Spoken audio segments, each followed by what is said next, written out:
So hey guys, what's up? In this video, I'm going to show you how to enable iOS button in any Android device. So guys, we have default buttons like this, which is not so good and which is not good looking by the way. If you want here the iPhone buttons or iPhone gestures, so all you guys have to do just go to setting. And guys, if you are using any Android phone, you can do it easily. So just go to settings and then scroll so that we have an option of home screen here. Just go to home screen and then go to system navigation. By chance you didn't get the option of home screen, so all you guys have to do just directly search here system navigation, then go to system navigation. Guys, as you see, we have these two options. Number one is button, which is already selected, and other one is gesture. So just select the gesture, and if you want to learn it, so you can learn, but if you don't want to learn, just click to not now. Now as you guys see, the button is now disabled and the gestures come, so we can use our phone like an iPhone. If you want to go back, so just swipe like this. If you want to go on home screen, you can swipe like this. And if you want to see your recent tabs, so just swipe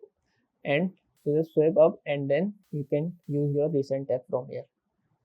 So that's how we can enable iOS button in any Android device. That's it about the video. If this video helped you guys, kindly like the video and follow us for more tips and tricks. See you guys in next video. Take care.